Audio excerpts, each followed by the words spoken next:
Hello, ladies and gentlemen, and welcome back to the podcast. And today I'm going to go my review of Monday Night Raw. Starting off the night, we got CM Punk. CM Punk comes out to the ring. Crowd erupts. Punk grabs a microphone. He talks about Money in the Bank. Punk said that this is the summer of Punk. Punk mentions Jey Uso and John Cena.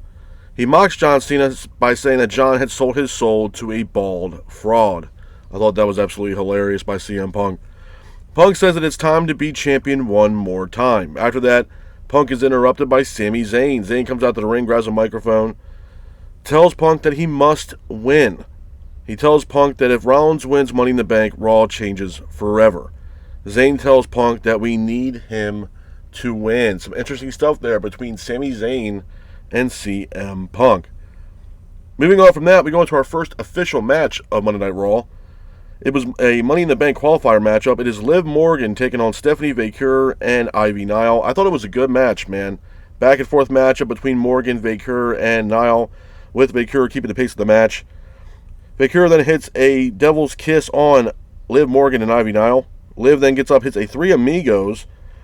Stephanie and Liv then both exchange in the middle of the ring. Liv then hits a double code breaker for a near fall. Liv then hits an Oblivion for a near fall, but Vaquer hits the finish, pins for the 3. And your winner of the match, and moving on to the women's Money in the Bank match, is Stephanie Vaquer. Hats off to Stephanie Vaquer for getting the win in that matchup. Moving on from that, we have a tag team matchup. It is JD McDonough teaming up with Finn Balor, the Judgment Day, taking on the War Raiders. I thought it was a decent match. Back and forth matchup between both teams, with the War Raiders keeping the pace of the match. JD McDonough hits a moonsault to the outside. Roxanne Perez causes a distraction with the referee, which allow Finn Balor to hit a coup de grace off the top rope, pins for the 3, and your winners of the match are JD McDonough and Finn Balor. Hats off to the Judgment Day for getting the win in this matchup. Moving on from that, we have a Lyra Valkyria segment. Lyra comes out to the ring, grabs a microphone. She calls out Becky Lynch. Becky Lynch ends up showing up. She comes down to the ring. Lyra said that Becky's downfall needs to be studied, which I thought that was hilarious. Becky then mocks Lyra. Lyra then goes to attack Becky Lynch, pretty much setting up their matchup for Money in the Bank. Moving on from that, we got another tag team matchup. It is Jey Uso teaming up with Sami Zayn to take on Bronson Reed and Braun Breaker. I thought this was a good match. Back and forth matchup between both teams, with Breaker and Reed keeping the pace of the match. Rollins then comes out of nowhere, hits a foot stomp on Jey Uso on the ramp. Referee sounds for the bell. Match ends in a disqualification.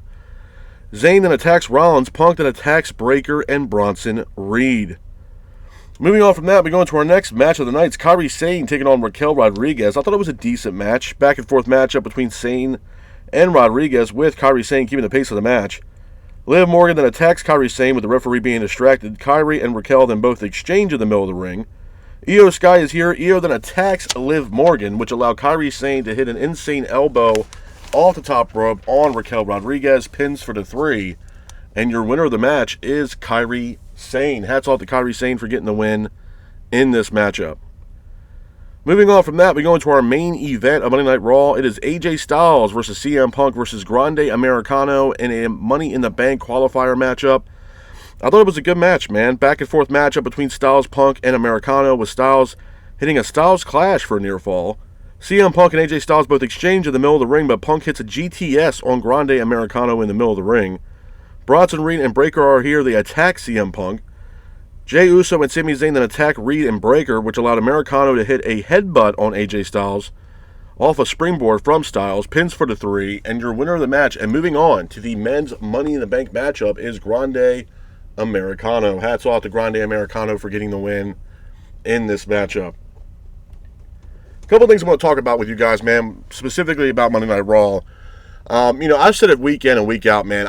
For what it's worth, I feel like Raw is at the pinnacle, if you will, of, all of WWE? No, I don't. I think as of late, Raw and SmackDown has kind of been, okay at best. I mean, there are some moments. I mean, we got the official Raw debut, if you will, since she signed a contract with Monday Night Raw, of Stephanie Vaquer. I think Vaquer is severely underrated.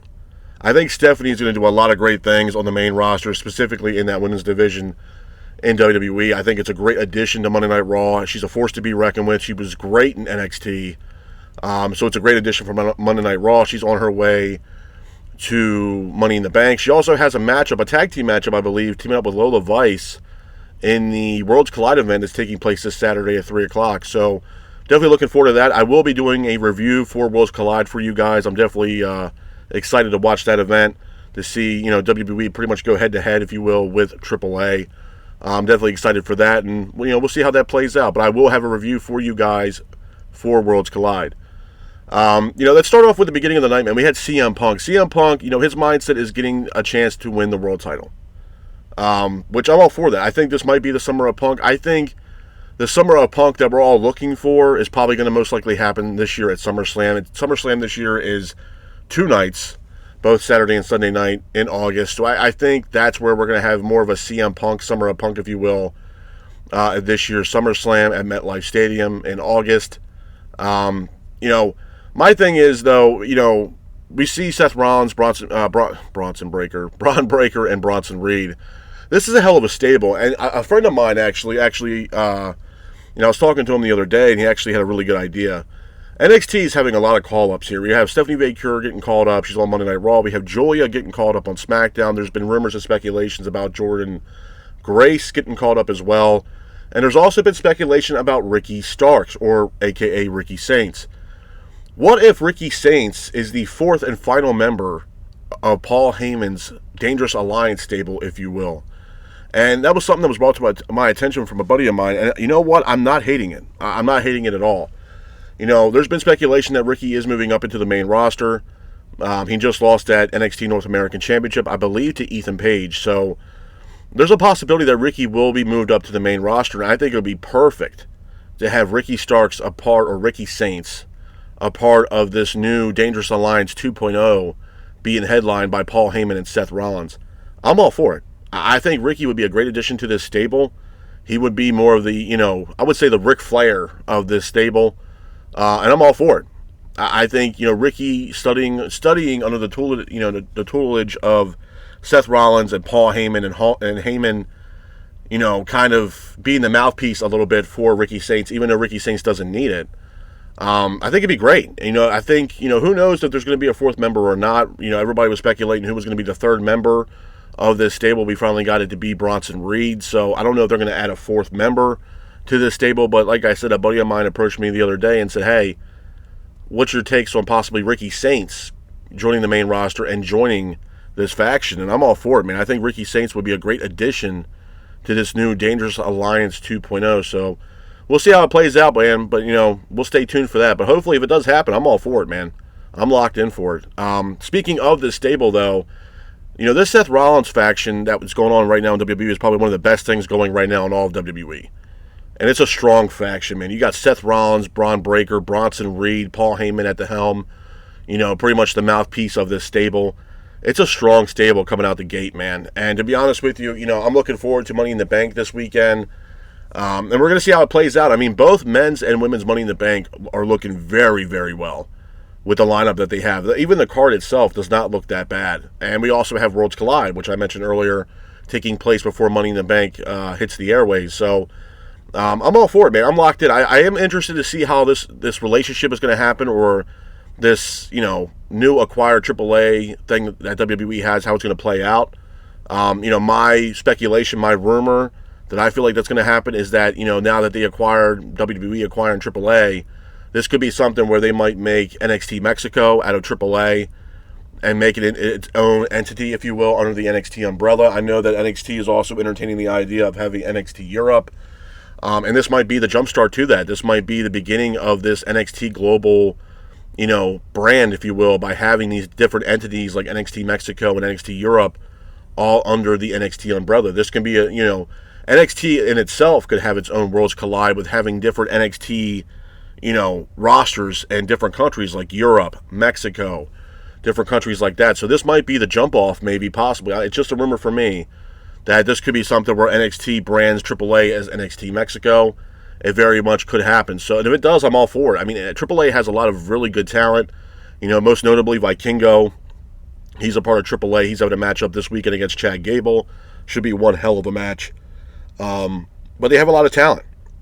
They have a lot of talent in AAA, so we'll see. If they end up announcing a AAA turning into NXT Mexico, I'm all for it, man. I think it'll be great, and it would do great for the NXT brand in itself, specifically, especially now that NXT has been working with TNA. You add AAA into that, and you add in NXT Europe, all working under this one umbrella with NXT, and NXT working with TNA.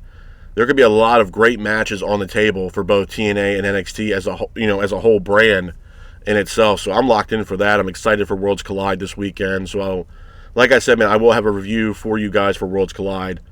But Money in the Bank is looking good. I'm not hating on Money in the Bank. I know I've been talking a lot about Worlds Collide, but it's a solid event, man. And this is one of those events that could play out for the rest of the year leading up to that WrestleMania 42 with these briefcases.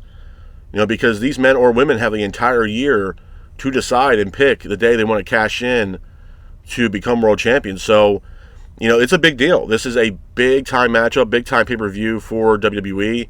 It sets up great storylines, especially with this briefcase. And the winner, the winner is pretty much highlighted throughout the year holding that briefcase. And it's going to be great. I think that both the men's and women's ladder matches for the Money in the Bank briefcase are going to be great. We got John Cena teaming up with Logan Paul to take on, I believe, Jey Uso and Cody Rhodes. So that's going to be one hell of a match as well. I'm locked in for it, man. We got Becky Lynch and Laura Valkyria as well. So it's going to be one hell of a night. I'm definitely locked in for it. But, but like I said, man, Monday Night Raw and SmackDown, specifically, I don't know. It's hard for me to explain, but you can tell the downshift, if you will, of Monday Night Raw. It hasn't been the same. It's been slowly. It's been up and on, up and on. The same thing with SmackDown. My standpoint on SmackDown is SmackDown does not need to be 3 hours long. It needs to be 2 hours, but it seems like SmackDown's going to be 3 hours for the foreseeable future. So we're going to see how it plays out, man. But like I said, Monday Night Raw, it wasn't that bad. Obviously, we're on the road to Money in the Bank, and we're going to see how Money in the Bank plays out. But with that being said, this is my review of Monday Night Raw.